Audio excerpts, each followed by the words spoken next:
Ողջույն 24-ի եթերում հետագիծն է ես Նարեկ Գալստյանը, 3 խորհրդանում բուռն կրքեր են եւ խորհրդանից դուրս բուռն կրքերով իրադարձություններ էին զարգանում, ինչպես գիտենք, վաղ առավոտյան ձերբակալվեց Հանրապետության երկրորդ նախագահ Ռոբերտ Քոչարյանը, նրա որդին Սեդրակ Քոչարյանը, այդ գործով անցնող այլ անձինք նույնպես արդեն շատ ուշ կեսգիշերից անց Սեդրակ Քոչարյանին 2 ամսով կալանավորեցին, Հանրապետության երկրորդ նախագահ Ռոբերտ Քոչարյանը այս պահին գտնվում է հիվանդանոցում, բայց նրան կրկին ձերբակալելու որոշում կա, դատարան կալանքի տանելու որոշում կա։ Այս ընթացքում Նիկոլ Փաշինյանը գնաց պարլամենտ, խոսեց եկեղեցու մասին, խոսեց, որ ինչ են իրենք պատրաստվում անել, խոսեց Տիգրան մասին եւ կրկին մակնարկեց, որ Տիգրան վերադարձի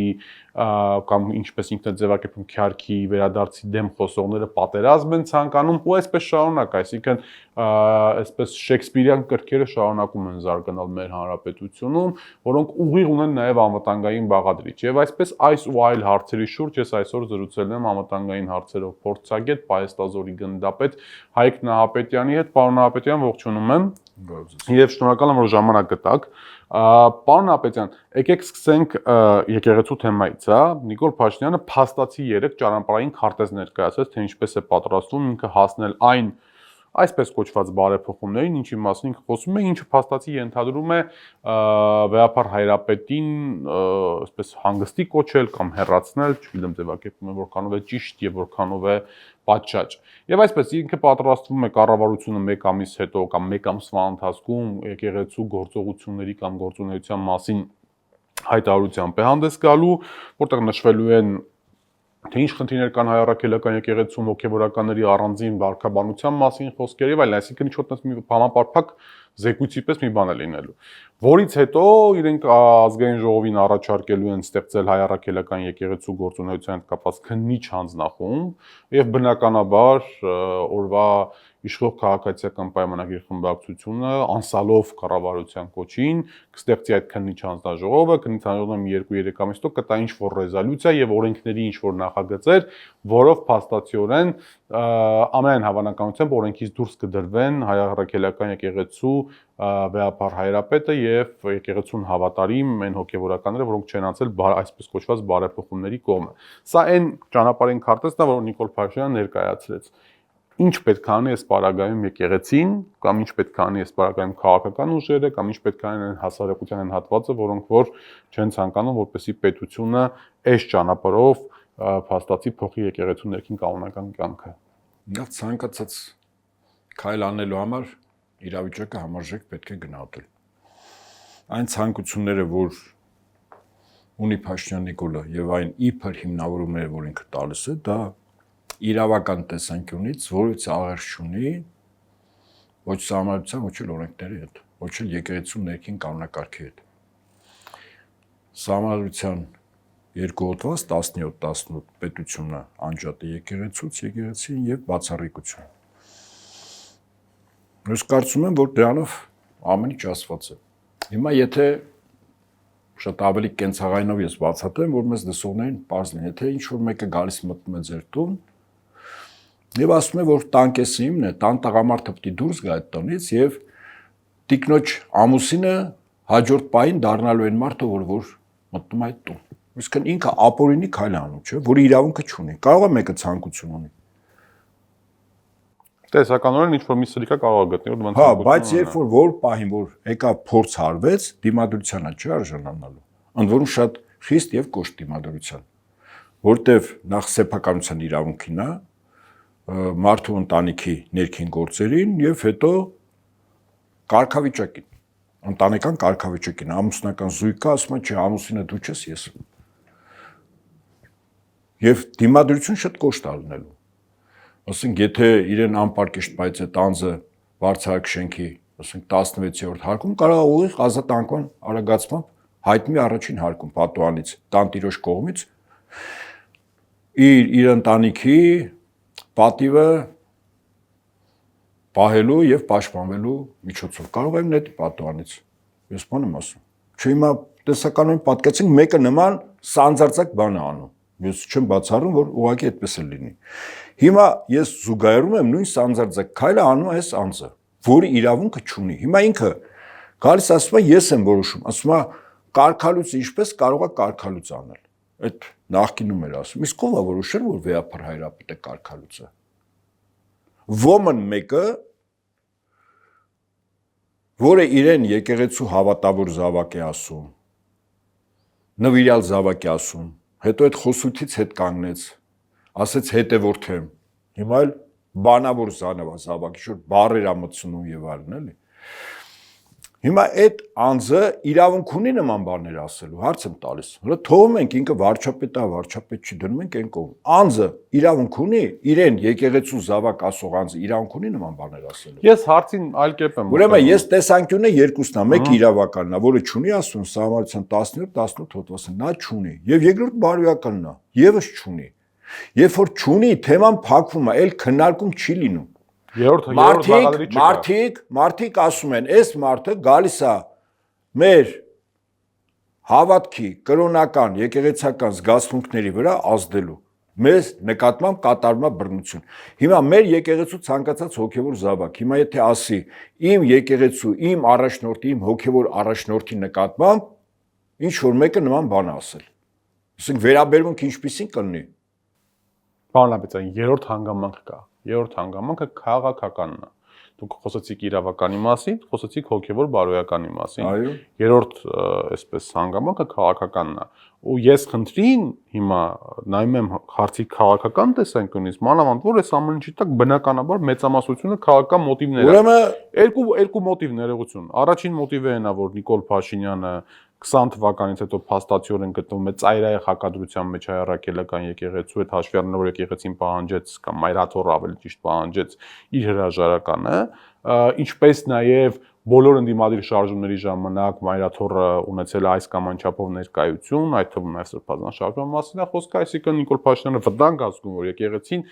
այս կառուցվածքով, այս ղեկավարությամբ մշտապես լինելու է իբրև ընդդիմադիր միավոր իր իշխանության։ Եվ երկրորդ հանգամանքը արտաքին քաղաքականն է, որտեղ Նիկոլ Փաշինյանը հղումանելով իրեն ասեմ, որ ասաց, որ եկեղեցին փաստացի պատերազմի կուսակցության է վերածվել, քանի որ պատարակների ժամանակ Արցախի մասին են խոսում, այս են խոսում։ Հարցին այս երկու տեսանկյունից պետք է երևի թե ավելի շատ մոտենալ, քան թե իրավականի կամ Ես ասում եմ, իրավականի հոգևոր բարոյականի տեսանկյունից ինքը սխալ է։ Այդ սխալի գինը շատ թանկ կարող է արժանա։ Ես ամենայն լրջությամբ եմ ասում։ Եթե գիտակցումը լինի սխալի աշճան։ Հիմա գանք ձեր ասած քաղաքական, դա քաղաքական չի։ Այն հիմնավորումները, որ դուք կամ իրողությունները, որ փաստում եք, դա կա։ Ես շատ փաստում, ես հողում եմ անում։ Փաստում եք իր ասածները, այդ եք փաստում, բայց դա քաղաքական չի կոչվում, քաղաքական այլ բան է։ Սա կոչվում է ավտորիտար ռեժիմի պարագլխի դրսևորում։ Ինչ քաղաքական, որն է դրա քաղաքականը։ Չկա այդպիսի քաղաքական։ Ավտորիտարիզմն է քաղաքականություն, մեզ։ Չէ, ավտորիտարիզմը ինքը բռնապետություն է, իր մեջ քաղաքականություն չկա։ Դա բռնապետություն է, որտեղ մի անձին տրված է իրավունք տնօրինել այդ տարածքում ցանկացած ամեն ինչ, մարդու կյանքը, ունեցվածքը ինքն է տնօրինում։ Հիմա իրեն արևմուտքի կողմից տրված է իրավունք տնօրինել Հայաստանում ամեն ինչ։ Հասկանում եք դուք։ Քաղաքական ոչ մի բան չկա։ Քաղաքականության հետ որևիցե աղերս չկա։ Այն բառակույտը, որ ինքը եթերներում ասում է իբր հիմնավորում է, դա իրականության հետ որևիցե աղերս չունի, հա? Ասում է ես համայնքներում ինչ որ խոսել եմ մարդկանց հետ, այդ մարդիկ ասել են, այո, դուք ճիշտ եք, եկեղեցում գործընթացներ են գնում, բանի հավատքի հետ կապված, բարոյականության հետ կապված, հեքիաթներ։ Ստեղ են ասել ստի, ինչ հեքիաթներ ես պատում երիտասարդ նախկին։ Չկա այդպիսի բան։ Հիմա ինչ վերաբերում է քաղաքական նորից եմ ասում չկա։ Կա ավտորիտարիզմի դրսևորում, ավելին ասեմ ձեզ։ Եթե մեր քաղաքական ուժերի, մեր հասարակական գործիչների, մեր ժողովրդի ակտիվ մասսայի կողմից համարժեք դիմադրություն չեղավ, շուտով կտեսնեք, որ հետապնդվելու են բոլոր այլ կուսակցությունների ներկայացուցիչները, որոնք ունեն այլ մոտեցումներ, այլ գաղափարախոսություն։ Հետապնդումները լինելու են բանտերով, ունեզրկումով եւ այդպես շարունակ։ Ինչու՞։ Որտեւ ավտորիտար ռեժիմի պարագլուխը, եթե իրեն տրված է իրավունք, որ ինքը վերածվի տոտալիտար ռեժիմի, իսկ տոտալիտար ռեժիմներում կամ մեկ կուսակցություն իշխող, իբր կուսակցություն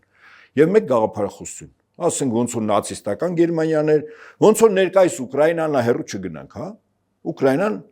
տիպիկ տոտալիտար ռեժիմ է։ Ուղղակի այդ տոտալիտար ռեժիմ ներկային, որոնք չէին կառավարվում դրսից, կան ռեժիմներ, որոնք կառավարվում են դրսից։ Ուկրաինան կառավարվում է դրսից։ Հիտլերին ժամանակին բերել էին, հետո չկառավարվեց դրսից, ինքն էր որոշումներ կայացնում։ Փաշինյանին բերել են, հիմա կարող է վաղ չեմ իսօր ինքը որոշում, որ ինքը չի կառավարվելու դրսից։ Բայց նորից եմ կրկնում, ավտորիտար ռեժիմի դրսևորումը իր ենթակա տարածքում ամեն կառույց, ամեն անհատ պիտի ենթարկվի իր խոսքին, իր կամքին, ցանկացած ընդվզում պատժվելու է։ Հիմա ինքը դա է անում։ Ընդվզող օղակը եկեղեցին է։ Այդ ինչա վեհապար հայրապետի մասին, եկեղեցու մասին նորեն ինչ-որ բաներ իմանում։ Ակնհայտ է, չէ։ Ուղղակիորեն կապված է Ադրբեջանի եւ Թուրքիայի ղեկավարների կամ նախագահների մոտեցումներից, եկեղեցու Մարմուտի թե Ադրբեջանի։ Ուրեմն այս պահին, երբ որ գործողություն սկսեց Ադրբեջան-Թուրքիա, իսկ արտաքին կառավարումը արևմուտք, իհարկե արևմուտք։ Հիմա ինքը աշճանաբար ասում է, չէ, ընտրություններում հաղթել է իրական Հայաստանի գաղափարախոսությունը։ Ես ժողովրդի անունից խոսում եմ եւ իրական Հայաստանի գաղափարախոսությունը պետք է բոլոր տեղերի դրսևորումներ, կյանքի կոչվի եւ այլն եւ այլն։ Իրական Հայաստանի գաղափարախոսություն, դա տակով ինչ հասկանում է, իհարկե։ Ես նույնիսկ ինձ հետ բերել է, ասի կարող է այդ թեմայով խոսակցություն լինի, որ ձերքից տակ նշումներ կար։ Հիմա ինքը նորից եմ ասում, ավտորիտար ռեժիմի դրսևորումը հանդես բերում եկեղեցու նկատմամբ, որտեղ դա իր ավտորիտար ռեժիմը Հայաստանում բացարձակ լինելու թիվ 1 խոչընդոտն է։ Վեհապար հայրապետը, եկեղեցին եւ հոգեվորականները։ Հիմա պարոն Ապետյան, ճանապարհային քարտեզը ինքը ներկայացրել է։ Ճանապարհային քարտեզը, քանի որ մինչև հիմա Փաշինյանը ներքին քաղաքական կարգում գրեթե ինչ ասել է, արել է, որտեղ իրեն թույլ է տվել արտաքինի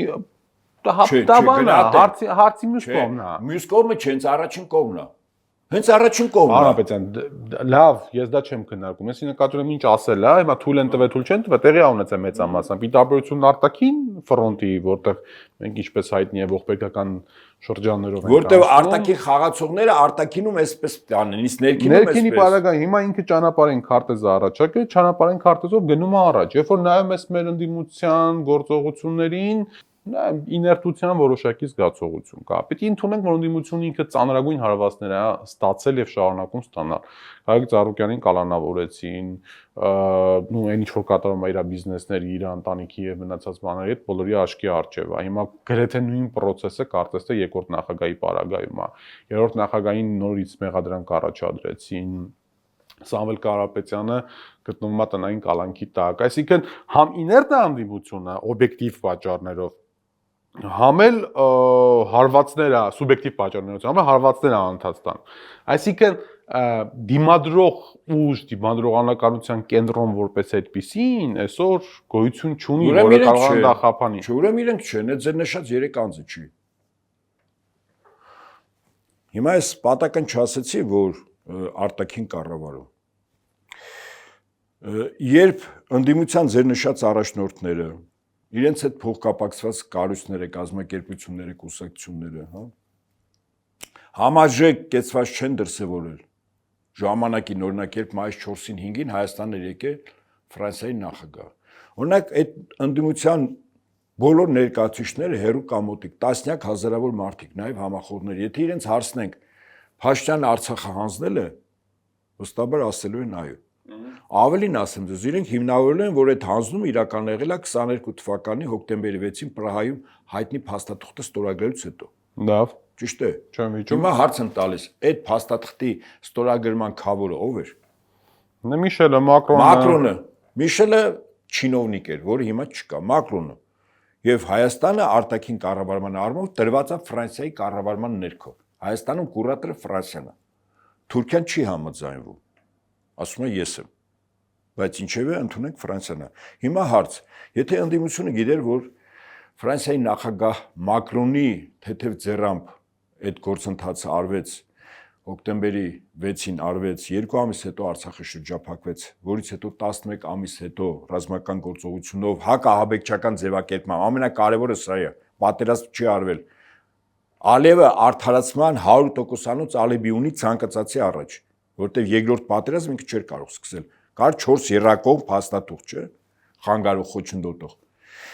Հիմա եթե օրինակ ինձ հետաքրքիր է, երբ Մակրոնը եկավ Հայաստան, օրինակ այդ ընդդիմությունը Մակրոնն ինչպես դիմավորեց օդանավականից սկսած։ Ինքն է մեղավորը։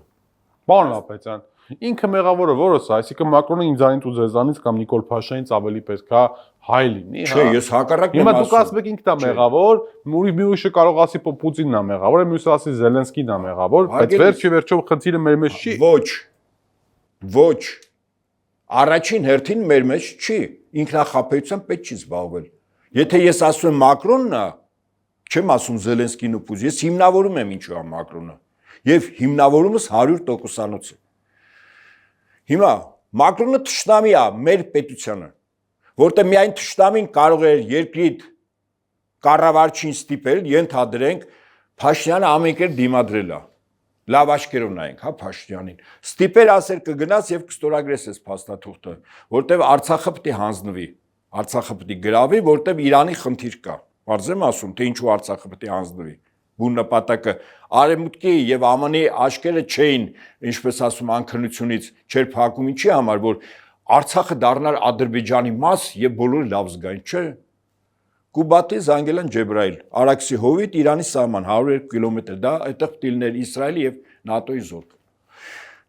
Թուրքական եւ այդպես շարունակ, որտեղ Իրանի խնդիր կար, պլանավորում էր։ Բայց 22 թվականի սեպտեմբեր-օկտեմբերին արդեն Կուբատլի Զանգելան Ֆիզուլին գտնվում էին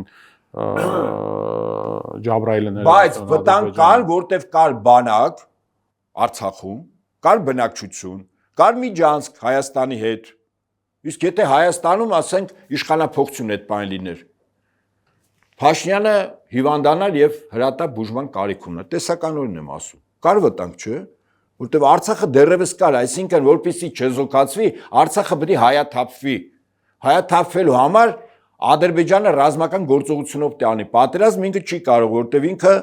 պատերազմը նշանակում է ձեռնոցանետում նվազագույնը Ռուսաստանին։ Ինչ էր պետք, հակահաբեկ չկար։ Ես ինչու համար եմ ես մանրամասնում։ Մակրոնը չեմ ասում, եմ ես բարեկամական, Մակրոնը թշնամի է։ Մակրոնն այս գործի գլուխ, ես չեմ ասում, որ Մակրոնը որոշել է, Մակրոնով է, որ որոշի։ Ռոթշիլդների նշանակած Ֆրանսիայի մանեկեն նախագահով կարա, որ ինքը որոշի։ Բա բրիտանական արքունիքը, բա մի վեցը։ Ռոթշիլդները միաշան ներքև են իմ նշածներից, չէ՞։ Իսկ Մակրոնի նշանակող եղել են Ռոթշիլդները։ Մակրոնը կատարող այնպես ինչպես Փաշինյանը այստեղ է կատարող։ Հետևաբար, ես ինչի համար եմ ասում, եթե դու ընդդիմություն ռեալ չես գնահատում, քո ավերի մեղավոր ով է, կեցված չես դրսևորում։ Դեսպանատան մոտ երբևիցե տեսել եք Մակրոնը, որ այստեղ էլ կեցված դրսևորվեր։ Ուրեմն կամ իրավիճակը համարժեք չեն գնահատում։ Այսինքն թշնամիդ քո տունը քեզնից մի սենյակ գողացողը, օտարին տվողը, եկել է քո տան մեջ քեֆ ուրախություն անում։ Դու բան ես անում, նորմալ ես այդ վերաբերվում։ Չեք զգում, որ անբնական է ամեն ինչ։ Այսինքն անտրամաբանական ու անբնական վիճակ է։ Երբ որ դուք ասում եք ընդդիմությունը դիլնի գաղափարական ընդդիմություն։ Վստահեցնում եմ ձեզ, եթե Հայաստանում կոնսոլիդացված գաղափարական ընդդիմություն լիներ, եւ օդանավականում էլ Մակրոնին կդիմավորեին, եւ դեսպանատան մոտ էլ եւ կառավարության շենքում էր։ Այսինքն այդ տրամաբանությամբ եթե մենք չունենք գաղափարական կոնսոլիդացված ընդդիմություն, ապա դեպի եկեղեցու դեպի մայրաթորթ ճանապարհը բաց է։ Ուրեմն իմ ասեմ, տանկային գրոհի համար, այսպես ասեմ։ Լսեք։ Չէ, դա այդպես չի, համաձայն չեմ։ Հիմա ասեմ ինչու։ Որտեվ գաղափարական ընդդիմությունը միայն առաջնորդը չի։ Գաղափարական ընդդիմությունը բանակն է, գաղափարականացված, մոտիվացված բանակն է, որից ծնվում է առաջնորդը։ Եկեղեցու պարագայում լուրջ հակառակն է։ Եկեղեցու նկատմամբ երկու անգամ առարկայական փորձ արվել։ Գրավվելու եկեղեցին վեհապարին հեռացնելու 2018-ի նոր Հայաստան նոր հայրապետ, եթե հիշում եք, չէ, ձախողվեց, չէ։ Իշխանության ականջները ակնհայտ երևում էր, ուղղակի հրապարակավ չէր։ Ես ուղղակի այդ ընթացքում, այդ ժամանակ ինչ որ ձևով առնչվել եմ, ինչ որ ձևով։ Եվ ինձ համար խիստ տեսանելի էր, որ ընդդիմության դիմադրության ժամանակ իշխանության ականջները ավելին ասեմ ձեզ, հանձնարարական էր իջեցվել կառավարությանը Հայաստանում ԱՄՆ դեսպանի կողմից ստորագրությամբ 12 կետով, թե ինչ գործողություններ տանել եկեղեցու դեմ։ Ես սա 18 թվին եմ ասել, իդեպ։ Այսպես առաջարկների տեսքով։ Նույնը արվեց անցյալ տարի մայիսից սկսած, դեկտեմբերի 18-ը վերջին ակորդն էր, որ փորձելու են մայրաթոր տաճար մտնել, գրավել եւ այլն։ Չեղավ ինչու՞։ Որտեվ կար մոտիվացված դիմադրություն, կամավորական, այնտեղ կազմակերպված չէր։ Կային կուսակցությունների, այդ եմ ասում, ընդդիմություններ էլի։ Չէ, այնտեղ կային, ասենք, ընդդիմությունից 10 հոգի, էսիշ կուսակցությունից, 20 հոգի էսիշ կուսակցությունից։ Իրենք չէին կազմակերպել, որոշում կայացել, կուսակցության ծրագրի մեջ կետ չէին առել։ Չկար այդպիսի բան։ Մարդիկ եկել էին որպես հայ մարդ, քրիստոնյա մարդ, դեռ չէին եկել որպես կուսակցական։ Ձեզ վստահեցնում եմ։ Բայց ժողովրդի ճնշող մեծամասնությունը 90% եւ ավել եկել էր որպես քրիստոնյա։ Համաձայն եք։ Հա, բնականաբար։ Այսինքն սա մոտիվացված բան է։ Ես էլ էի այնտեղ որպես սովորական շարքային հայ քրիստոնյա։ Ահա, այսինքն մոտիվացված բանակ կար։ Եվ հայ եկեղեցու զավակ։ Ինչու մոտիվացված բանակ կար, որտեվ այնտեղ ներկաները եւ նրանք ովքեր որ չէին կարողացել գալ, իրեն գնահատում էին, որ կա վտանգ, այդ վտանգի դեմը պետք է առնել։ Ներկա գտնվելով ճակատամարտի վայրում, այդ տարածքը ճակատամարտի վայր է, չէ՞։ Շակերտներով ասենք, այո։ Դոնց դեսանտ էին բերել, չէ՞, 10 հոգով որ գրոհեին մտնեին տաճար։ Ճակատամարտ էր դա, հենց ոչ թե ճակերտներ, ուղակի ճակատամարտ է, որտեղ շենքի գրավում, վեհապարին բռնությամբ այդտեղից անել եւ դեռ հարցեր, վեհապարը ոչ թե դուրս գալու տեղից, թե ոչ դուրս չէր գալու։ Ասեմ ձեզ իմանաք։ Այդպես ծրագիրել ես ենթադրում եմ, որ կարողա կար։ Բայց այդ ճակատամարտում դիմադրեցին մոտիվացված քրիստոնյա հայերը, որոնց մեջ նաև կուսակցականներ կային, բայց այդտեղ կուսակցականությունը կապ չուներ իրանց ֆիզիկապես այդտեղ ներկա գտնվելու հետ, ճիշտ է։ Ճիշտ է։ Հիմա այստեղից հետևություն։ Իսկ ինչու այդ մոտիվացված զանգվածը եկեղեցու կար։ Հիմա էլ կա, իդեպ ասեմ, այնպես չի որ Փաշինյանը դեռևս անհիշելի ժամանակներից Էջմիածնի հրապարակում զորք հավաքում, որ գրավի, հիշում եք։ Հաթաթա էր տալիս։ Մենք էլ իմացանք, որ կյանքի խոսքն է, ինչպես ասում, իր ուշադրության կենտրոնում, որ մի 10-15 հազար մարդ հանի։ Համապատասխան աշխատանք տարվեց, նաև հրապարակային մի 5 օր հետո այդ կառույցի ղեկավարը Արտուր Սիմոնյանին ինչ ասեց։ Ասեց որ մենք կապ չունենք։ Ասեց նա շախատը սկրա, 2 օր հետո էլ Եհովայի վկաների կառույցի ղեկավարը ասեց նա շախատը սկրա է։ Մենք գործ չունենք դրա հետ։ Հիմա սա ինչի համար եմ ասում, շատ կարևոր է գաղափարականացված, որտեվ երբ որ դուք Նարեկ Գալստյանը, ձեր ընկերները եւ շատերը ձեզ նման հազարավոր մարդիկ այնտեղ կամավոր գնացել են, դուք արդեն գաղափարականացված բանակի զինվոր եք։ Իսկ մեր դիմաց այդ ժամանակ չկար գաղափարականացված բանակ, կար պատժիչ մեխանիզմ, իրապահ համակարգ, մի քանի տասնյակ խմած եւ թմրամիջոցի ազդեցության տակ գտնվող մարդիկ եւ այն 10 վախկոտները, վախեցած որ տիրադավ են ասում, որ իջացրեցին մեքենայից, հետո որ նստեցին ու ճողոպրեցին, դրանց վախեցած դեմքերը որ նայեք, կարելի էր այդ նկարները հետագայում, ասենք, օգտագործել երեխաներին վախեցնելու համար, ասենք, շոկոլադների վրա որ կպցնեն, երեխաները չուտեն։ Հիմա դա տեղի է ունեցել, բայց դիմացը այլ տրամաբանություն է, այլ դիմացը գրող չի լինելու, պարոն Ահապետյան, դիմացը լինելու է օրենսդրական փոփոխություններ, հայ եկեղեցու մասին զեկույց, որտեղ ասվելու է բազմաթիվ մեղքեր ու եւ այլն, այսինքն դա ինքը որ իրավունքը չունի։ Ես ասում եմ, իրավական ինքը այդ հիմնավորումները տալիս է իրավական եւ քարոզչական հող նախապատրաստելու համար, ճիշտ է։ Ասում եմ իրավունքը չունի, սահմանադրությունը արգելում է, ու վերջ թեման փակվում է։ Հիմա դրանից հետո, երբ որ իրավունքի տեսանկյունից եւ հոգեոր բարոյական տեսանկյունից այդ անձ իրավունք չունի նման գործողություններ անել, մտնել ձեր տունը, ձեզ տնից անել, սենյակի տարածքի կեսը վերցնել եւ ասենք, բան, տան մեջ տղամարդ պարապել։ Իրավունքը չունի։ Հիմա տեղից հետևություն, հայ եկեղեցու հավատավոր եւ նվիրալ զավակները առաջին հերթին ոչ միայն Հայաստանի, նաեւ արտերկրի, ո՞նց են իրանց պահելու։ Մեր հորտունը որ գալիս են, ես երբ սա կարևոր թեմա է, դրա համար եմ ուզում մի քիչ մանրամասնել։ Երբ Միքայել Սրբազանին փորձում էին մայրաթորից տանել, այնտեղ ոստիկանության լուրջ ուժեր էին։ Սկզբում մոտ 200 հոգի առաջին պահից եկեղեցու զավակներ էին։ Ոստիկանական ուժերը 3-4 անգամ ավելի շատ էին։ Ասենք հանգամանքների բերումով ես էլ էի այդտեղ։ Բարձրաշյան ոստիկաններ էին կանգնած նվազագույնը փոխգնդապետ, մի 10-12 հոգի, ես իրենց հետ զրուցում եմ, հասկանալի է, որ մասը ճանաչում են էկրաններից երևի թե։ Ես հարցնում եմ, ասում եմ, պարոնակ սպաներ, եթե ձեր եղբոր տունը ինչ-որ մեկը մտնի եւ ձեր եղբորը բռնության փորձի տանել, ո՞նց եք վերաբերվում, ձայն չէին անում, ասում եմ, բայց ես նորմալ հարց եմ տալիս, էլ ուզում եմ պատասխանը, պարոն, էս ինչ ան, ազգանունները կար, չէ՞։ Ասես դե դիմադրելու ենք, ասում եմ, բա դուք ով եք, որ եկել եք իմ եղբորը իմ հոր տնից տանում եք։ Մի փոխգնդապետ իբր փորձեց հակաճառել, ասաց պարոն Ահապետյան, իսկ ինչա ձեր հորտունը, ասի հարգելիս, որ մի անգամ հայր մերը հասեր, հասկանայր, որ այս տաճարները դա մեր հորտունն է։ Թամերլանը եկել է, շրջանցել է, չի մտել Էջմիածին։ Մյուսն էլ մի խորագետ փող գնդապետել, իհարկե ճակերտներում, ասես, բայց Միքայել Աճապայանը ձեզ արունակից, ասի չէ, եղբայր։ Սիրով ասեցի, չարությամբ չէ։ Ասի քրիստոնյաների մոտ արյունով չի եղբայրությունը, էլի, հավատով է։ Ինքը իմ հավատակից եղբայրն է։ Հիմա դուք ով եք եկել, որ իմ հոր տան մեջից իմ եղբորը ուժով բռնությամբ տանեք, դուք դրա իրավունք ունեք։ Հիմա ես հարց եմ տալիս, այս անձը, որ նման բաներ է անում, ինքը թող ցանկացած հայ, որ իրեն համարում է քրիստոնյա, փորձում է ձգտում է ապրել քրիստոնավայր, որտեղ խորհուրդներով ապրում, ի տարբերություն ձեր նշած անձի, որ այդ խորհուրդները որից աղերս չունի, ասեմ ձեզ։ Եկեղեցու կարևոր խորհուրդներ կա։ Ինքը այդ խորհուրդները աղերս չունի։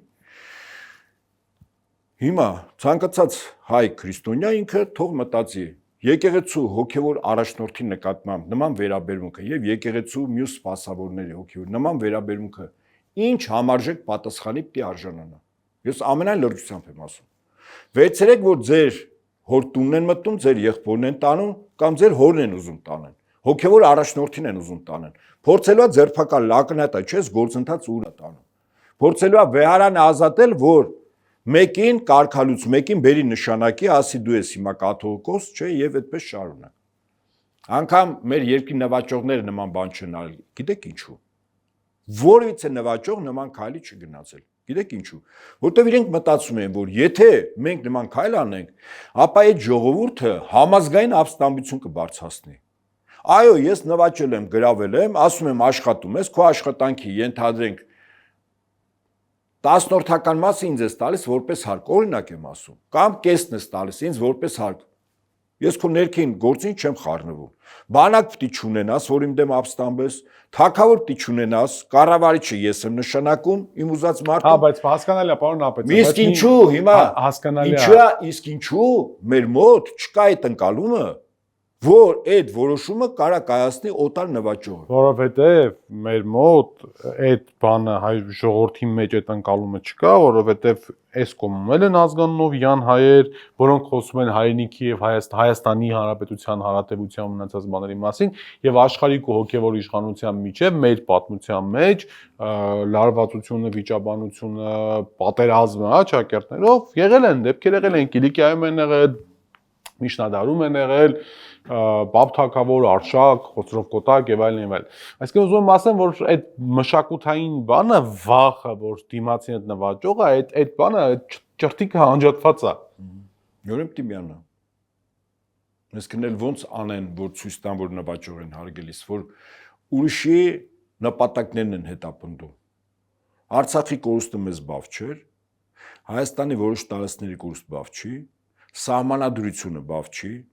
Իրանի այդ ստրատեգիական ճանապարհի վրա երկու արգելք դնելուց հետո երրորդ արգելքն է դրվում, մեկը Գորիս Կապան ճակատենն էր, ճիշտ է։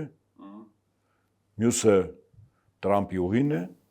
երրորդն էլ Տիգրանաշարյանը։ Հիմա եկեք ձեր թույլտվությամբ խոսենք այդ մասին։ Մինչև այդտեղ ես ուղղակի ձեր խոսքի սկզբում դուք Հանրապետության երկրորդ նախագահի մասին ասեցիք։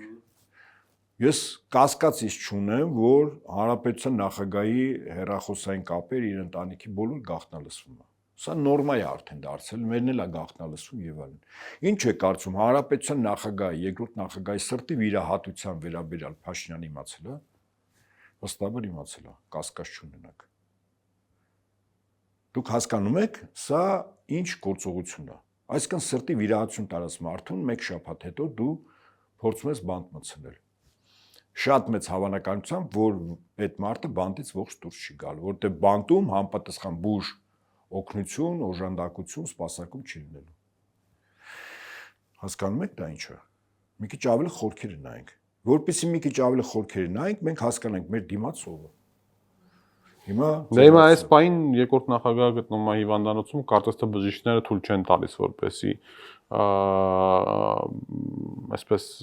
լինի այդ գործընթացը այս պայն, որտեղ իսկապես վատանար չէ։ Հակակոռուպցիոնում չվատանար երկրորդ նախագահը, բանտում ասենք վատանար, սկզբունքորեն։ Հո վատանալը բան չի, հո դերասան չի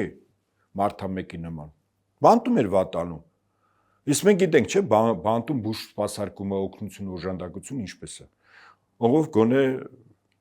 մտերիմ մարդիկ ունենք, չէ, որոնք բանտերում են։ Ուզում եմ ասել, սա կանխամտածված է տանում, հարգելիս։ Մենք լուրջ նայենք այս ամեն ինչին։ Հիմա ձեր մյուս հարցը։ Ես երկրորդ նախագահի մասով առանձին ուզում եի խոսել, դեռ եթե հասնենք խոսենք եւ ընդհանրապես այս process-ների հետ կապված, բայց այո, Տիգրանաշենի հետ կապված է։ Տեղյալ են նույն գործողությունն, նույն օպերացիան ինչ որ Կիրանցի պարագայում տեղ ունեցավ։ Ինչ են ասում են մենք ունենք 29743 կիլոմետր տարածք, այն ինչ որ մերն է, ինչ որ Ադրբեջանինն է, բոլոր նրանք, ովքեր որ հիմա դեմ հանդես կգան քյարքին, ինչպես իրեն կոչում են Տիգրանաշենին, քյարքին վերադարձնելու Ադրբեջանը, այդ մարդիկ պատերազմ են տանում, դեպի կոնֆլիկտ են տանում, հասկանում եք, իսկ մենք այդ կոնֆլիկտից դուրս ենք եկել, մենք մեր 29743-ի տերն ենք։ Սուտ են ասում։ Ներողություն, ու տրամաբանական հարցադրմանը, որ լավ, հասկանալի է, լավ, դուք վերջը որոշել եք, բան, Տիգրանաշենը կամ քյարքին հետ եք հանձնում, հա, ինչ որ գրավել է ժամանակին թրի ուժով, զենքի ուժով, 90-ականներին երասի կռիվների եւ մնացած բանի ժամանակ հետ եք հանձնում։ Բա գոնե մի հատ փոխադարձության սկզբունք պետքա լինի, թե պետքա չլինի, այսինքն գոնե մի քառակուսի օկուպացված տարածք ադրբեջանցիք կերտան, դա ասում են դա կնի համանազատման հետևանքով։ Չէ, չեն տալու։ Այդպես դուք պատմության հետ առնչվող անձնավորություն եք, չէ՞ եղել եւ բավականին կարդացած։ Քիչ թե շատ համեստ։ Հիմա պատերազմ երկու պետություն, որ պատերազմ եք, հաղթում է, մյուսը պարտվում է։ Վայ պարտվածին։ Պարտվողը կարող է պայման թելադրել հաղթողին։ Լուրջ եք ասում։ Կարող է գիտեք գժանոցում ենք։ Դե ասում եմ վայ պարտվածին։ Դե հիմա եթե վայ է, ուրեմն այն ինչ որ որպեսի չերևա վայ է, այդ վայը փաթեթավորում են ստով, կեղծիքով, մանիպուլյացիայով։ Հիմա ինչ վերաբերվում է, օրինակ նայեք, ստի Աշճան, ընդամենը 2 օր առաջ Արտուր Խաչատրյան, եթե չեմ սխալվում, Հայաստան Վաշինքից։ Այո։ Նախիջևան բառի հետ կապված, որ դիտողություն արեց Փաշինյանին։ Հա, Ադրբեջանն ու Նախճևանը։ Հարգելիս, այդ տարածքը 1921 թվականին տրվել է Ադրբեջանին պրոտեկտորատ որպես։ Տարածք պրոտեկտորատի տարածք է։ Կարսի Մոսկվայի պայմանագրերով հանձնվել է Ադրբեջանին, երրորդ կողմին չտալու պայմանով գարանտ հանձնվել է, այսինքն Ադրբեջանի իսկ հələ մի հատ այդ պայմանագիրը բացեք, այդտեղ օրինակ այդ բնակավայրի անունը ոնց է գրած։ Ես նայել եմ։ Պայմանագրովի նկատում եք, չեմ։ Նախիջևան։ Նախճևան չի, ինչպես Փաշինյանն էր։ Այսինքն հիմք ենք ընդունում ինչը։ Հաղթողի մոտ ծնկի եկած եւ հաղթողի պայմանը կատարողի ստատուսով գործերը։ Ինքը էդ է կատարում։ Եթե ինքը ասում է ես հավասար եմ, չէ, փոխադարձություն, հավասարություն չկա տես բան, սուտ է ասում։ Նույնիսկ անգամ տարածքի անվանումը դու տալիս ես Ադրբեջանին, որպեսզի քեզ ասեն, այո, սա այն տեխնացուն է, որ պիտի մնա։ Մեր դրած, ասենք, վասալն է։ Բայց պայմանագրով ինչ է։ Պայմանագրով Նախիջևան է։ Կարող եք բացել եւ մեր լսողներն էլ։ Հաջորդ փաստն եմ ասում։ Նախիջևանի ինքնավար հանրապետության տարածքը այդ պայմանագրով է։ Բանի Մոսկվայի հետո Կարսի պայմանագրով, ճիշտ է։ Քարքի այսպես կոչված քարքի տարածքը այդ պայմանագրով։ Սա միակ փաստաթուղթն է, որտեղ Նախիջևանի տարածք է ֆիքսվում։ Ընդ որում Ռուսաստանի եւ Թուրքիայի կողմից։ Ով էր Ադրբեջանը, Հայաստանը կամ Վրաստանը։ Իդեպ Կարսի պայմանագրից Ադրբեջանը ու Վրաստանը դուրս են եկել, բայց Ռուսաստանը, Թուրքիան եւ Հայաստանը դեռ կան։ Ճիշտ է, ճիշտ է։ Հիմա միակ փաստաթուղթը դա բանի ինչ փաստաթղթով էր, որը քարտեզ չուներ, անընդհատ մատի փաթաթաներ։ Ալմաթին։ Ալմաթիի հռչակագրով չկա, Ալմաթիի հռչակագրում քարտեզ չկա։ Ես էլ ասում եմ, տրիվիալ բան եմ ասում։ Նախիջևանի ինքնավար հանրապետության, ընդ որում որի ինքնավարության վերաբերյալ Ալիևը ամեն ինչ անում է, որ փոխի, այսինքն իր պրոտեկտորատից հանի մցնի իր կազմ, բայց դեռ չի անում։ Հա, եթե հարեց այդ արդեն կարծիք որտեվ այդտեղ այո, պայմանագրերի չեղարկում է, շատ ճիշտ եք։ Հիմա ես ասում եմ, միակ փաստաթուղթը, որով այդ տարածքի քարտեզը գծվել է, դա Մոսկվա հետո Կարս, ճիշտ է։ Հիմա այդ քարտեզներով այս տարածքը խորհրդային Հայաստանի տարածք է։ Եթե դու հավասարության սկզբունքով ես Ադրբեջանի հետ շփվում, ասում ես հարգելիս, Նախճևանի տարածքը Հələ չեմ ասում 1926 թիվ, հետո չեմ ասում այլ թվականներ, որ միշտ խորհրդային Հայաստանի տարածք եղել, թե չեմ ասում, չեմ էլ ասում։ Այդ քարտեզ գծողները աննորմալներ չէին, որ բերեին մի հատ անկլավ դնեին ստեղ Հայաստանի մեջ, հասկանում եք, դե կողքը մի հսկայական սարը լներ, որը որ պրոբլեմ լներ, օժանդակություն, աշխատանք, գյուղատնտեսություն, կապ, ճանապարհ եւ անտրամաբանական է, չէ՞, տարածքը օրգանապես քոնն է։ Բացի օրգանապես նույնց եմ ասում 21 թվի Մոսկվայի Կարսի պայմանագրով այս տարածքը Հայաստանի Հանրապետության։ Պարոն Ապետյան, Եվ հետաբար փոխադարձում չի անում։ Բա ինչու չես անում, հարգելիս, եթե դու անում են Ալմատի երճարին, ասես սովետական Սովետի տարիներին եղել է, հիմա Սովետի տարիներին եղել է Քյարքի, վերջի տենց եղել է, չէ՞, Սովետի տարին Քյարքի եղել այնտեղ, թուրքերեն ապրել, ադրբեջանցիներեն ապրել, երացի կռվների ժամանակ մենոնք զենքի ուժով ազատագրել են դա կամ գրավել են, չգիտեմ ով ինչ ուզում։ Հիմա իրավական քարտեզներն են։ Հիմա տալիս են, հարց ուրիշ բանի մեջ է, տեսեք, ես ուզում եմ հասկանալ, հա, այսինքն ակնհայտ է, չէ, որ սա ստրատեգիական նշանակություն ունի։ Ակնհայտ է, որ ստեղ ասենք, չգիտեմ, ադրբեջանցիները օգտագործելու են դա, ակնհայտ է, որ մուտք են ուզելու Հայաստանը երկու մասի են բաժանում, մեկ միջպետական M2 ճանապարհի վրա, օրինակ, եթե սա տեսականորեն այն, որ Ադրբեջանն է դառնում, տեսականորեն։ Ստեղ Ադրբեջանը կարող է, ասենք, մաքսային, սահմանապահ եւ ֆիտոսանիտարական ծառայություն տնել։ Դե պարզ է, այդտեղով ճալ հայրը չեն անցնել, մտել են Արարատի մեջով անցնեն, էլի։ Ակնհայտ է դա։ Հա։ Ես խիստ կասկածում եմ։ Ամենալրությամբ եմ ասում։ Միջպետական ճանապարհ էլ չես ունենալու։ Այսինքն միջպետականն է քեզ թույլ տալիս Ռուսաստանից Իրան, Հայաստանով մայրուղի ունենալ։ Իսկ դու միջպետական չես ունենալ։ Բանով վիդեո միջպետական չեն, ճանապարհը միջհամայնքային ճանապարհ։ Այսինքն, այն որ Իրանից Ռուսաստան, Հայաստանը որպես տրանզիտ երկիր, հա, հյուսիս-հարավ մայրուղու վրա հսկական գումարներ, չէ՞, դրեցին, լայն մայրուղի, ինչու՞, որ մեծ թողունակությամբ բեռներ տեղափոխվեն։ Հիմա Հայաստանը, եթե տեսականորեն եմ նայում, որ սա հանձնվելու է, տեսականորեն, եթե հանձնվեց, դու միջպետական էլ ճանապարհ չես ունենա, վերջ։ Այստեղ բերելու է դնի ինչ որ պետք է Ադրբեջանը, դու էլ վիդեով այն սովորական միջհամայնքային ճանապարհով բան ես անելու ու վերջ։ Նորից եմ ասում, խնդիրը որն է։ Այս մի քանի խնդիր ունի Տիգրանաշենը։ Խնդիրներից մեկը նաև Իրան, Ռուսաստան 5 ճանապարհներից մեկը, որը որ Միջանցք դիլիներ, 5 Միջանցք, մեկը Հայաստանով էր անցնում։ Երկու տեղ արդեն արգելք դրված է։ Մեկ Գորիս Կապանի 21 կիլոմետր ճակատեն, մյուսը Տրամպի ուղին է, երրորդը սա է։ Թե չէ հեքիաթներ են պատմում, մտածում են մենք էլ չգիտեմ ինչով բան են, գլխարկով ինչ ենք։ Պարոն Ապետյան, երրորդ եւ երևի թե հիմնական խնդիրներից մեկը նոր սահմանադրությունն է, ինչի մասին խոսեց նորից Փաշինյանը։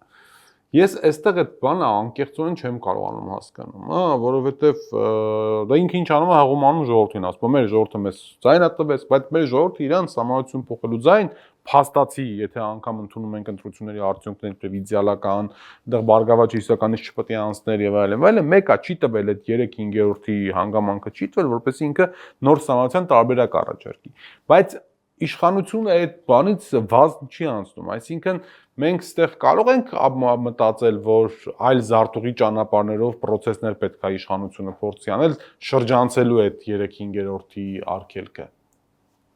Կարող է անում։ Կարող է։ Ես չեմ, այսինքն եթե այդ 6 մանդատը չկարողացավ, 6 Գեգամ Նազարյան չգտավ, ինքը եւ իր առաջ պահանջ դրված լինի եւ այդ պահանջը ինքը պետք է կատարի, հետաբար զարտուղի ճանապարհներով։ Հայերեն ասած կրուտիտներով։ Դες որն է բայց։ Ասենք ժողովուրդ հավաքի գա պարլամենտի ասեմ որն է։ Որ հրապարակավ հայտարարած ընտրություն համապետական ընտրությունների 3% քվեաթերթիկները նայելուց հետո 3%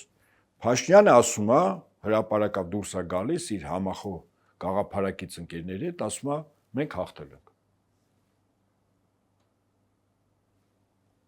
Որտեվ երբ որ ասեց կես ժամ հետո հայտարարություն եղավ, որտեղ խոսե այդ ժամանակ 3% էր։ Մտավ եթեր 9%, ավարտեց եթերը 12%։ 3%-ով ոնց կարա գնահատի, որ ինքը հաղթել է։ Կրուտիտը ես ասում եմ ոնց ալնում։ Այն մեռած էին թաղած չէին դեմքով հետևի կանգնածները իր գլուխների ներքև։ Փոքր երեխան սովորաբար կյանքի դպրոցը դեռևս չի անցնում, որ մի սխալ անում եւ այդ սխալի վրա բռնվում է, մեղավորության զգացողություն միշտ մարդուն կենսաբանորեն այդպես է, գլուխը միշտ ներքև է կախում, մեղավոր մարդը։ Այդ նկարները նայեք, Փաշինյանի հետևը բոլորը գլուխների ներքև են կանգնած, այսինքն նա վախտներ նաև խոսում, աչքերով դիմաց տեսախցիկին չի, մտածում են, որ այս ավանտյուրան բավուր չանցա, բավուր բացահայտվեց ու ինչպես ասում են, վարունգը թարս բուսնեց։ Իր հետ նաև մենք ենք, չէ՞ կոչ կրելու։ Դե երևի թե բայց Փաշինյանը մեր ընդդիմության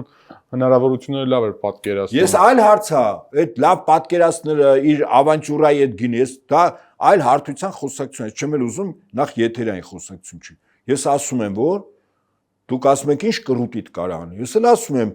այնպես ինչպես 3% պաշտոնապես հայտարարվեց 1046 Երևանի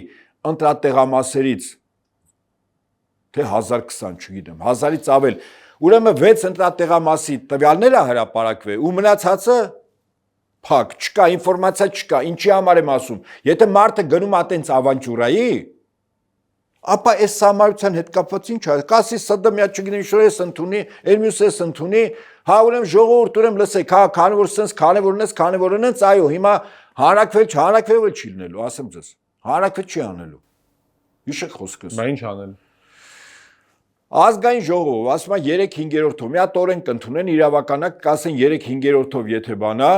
անցնում է ուրեմն նոր համարություն։ Իրավական ակտը թույլ տալիս է։ Լավ, պարոն Ապետյան։ Հարգելիս, միապետական ավտորիտար ռեժիմներում եւ հետո որը ձգտում է դառնալ տոտալիտար ռեժիմ, դուք ասում եք եղբայր օրենքի հարթությունից գնահատական։ Լուրջ եք ասում։ Օրինակ, երբ որ թափված նախագահ արյունը դեռ մարդիկ զգում էին, Ալիենդի մասին է Չիլիում։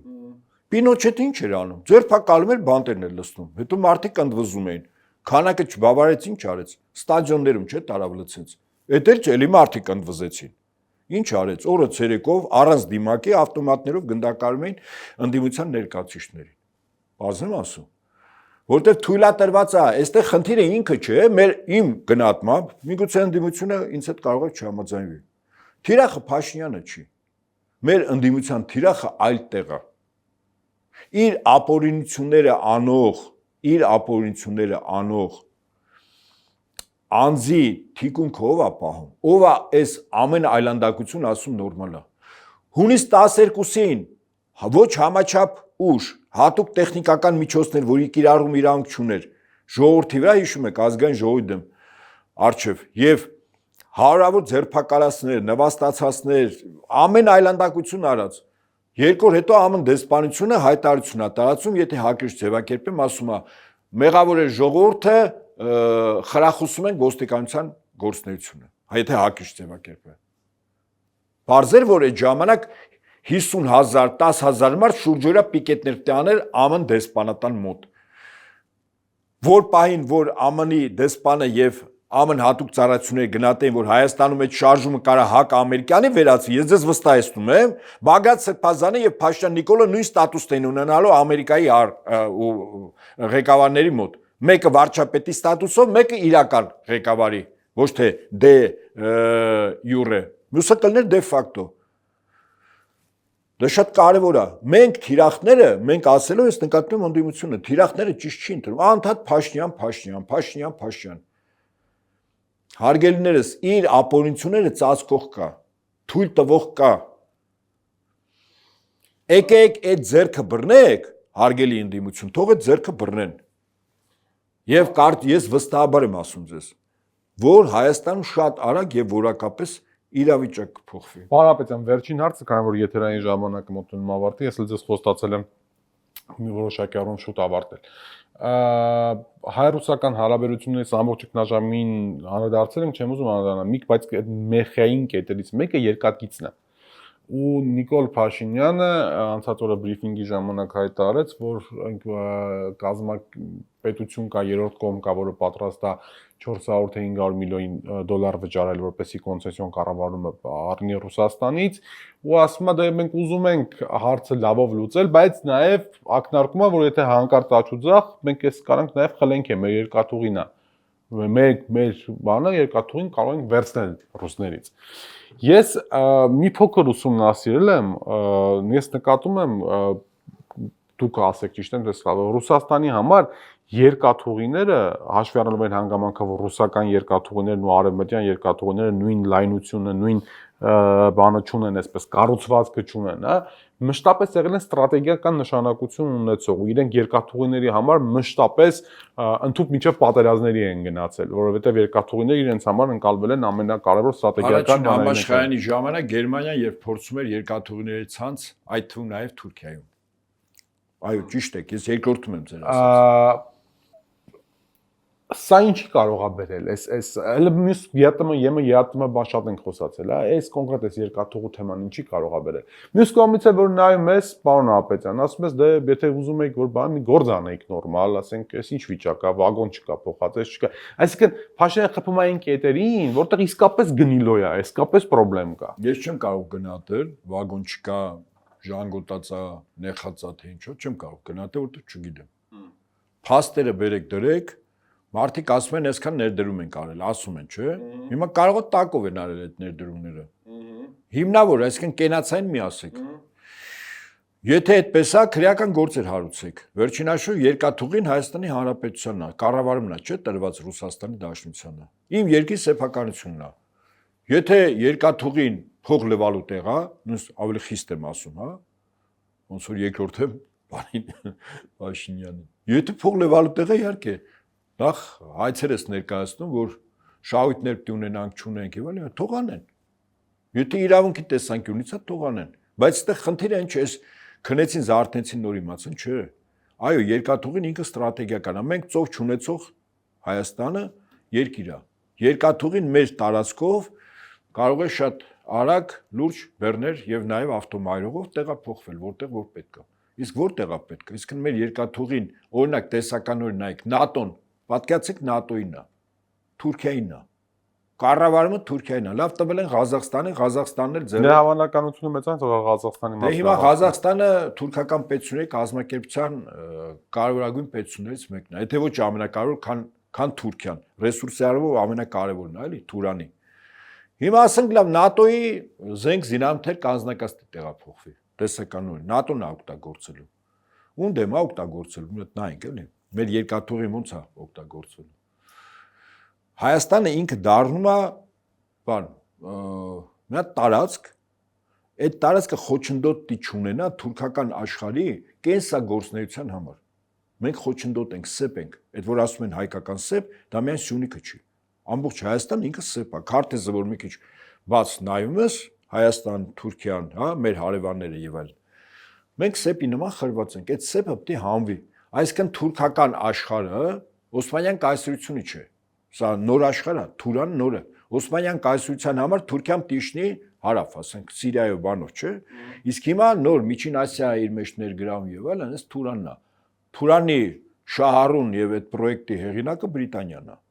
որի նպատակն է, ասենք, Ռուսաստանը, հարավի ուղղությամբ։ Հիմա ժամանակավորապես Միացյալ Նահանգներն է վերցել, որտեվ Միացյալ Նահանգներ Բրիտանիա հարաբերություններում մագա շարժման հետևորդները եւ Տրամպի վարչակազմում գտնում են, որ այս տարածաշրջանում Միացյալ Նահանգները գերակշռություն պիտի ունենա եւ ոչ թե Բրիտանիան, հա։ Հիմա իրենց համար այստեղից հետևություն երկաթուղի ստրատեգիական առաջին հերթին ռազմական բեռներ տեղափոխելու։ Այդ բեռները պիտի տեղափոխվի։ Օրինակ պատկերացրեք Հայաստանում իշխանությունն է կամ օրվա իշխանություններին չեմ էլ ասում։ Իշխանությունն է, որ այս երկաթուղին իրականում կապում է Ռուսաստան-Վրաստան, Հայաստան-Իրան։ Այսինքն իրականում Ռուսաստան-Իրան երկաթուղի է։ Ասենք վրացի գիտեք ինչ են անում։ Տարածք են տալիս 2-3 լեռ կա Հարավային Օսեթիայի եւ Ջավախի կողմը։ Երկաթուղի են կառուցում, այդ լեռները թունելներ, երկաթուղի, միջանցք է լինում։ Ռուսաստանից արագընթաց այդ երկաթուղին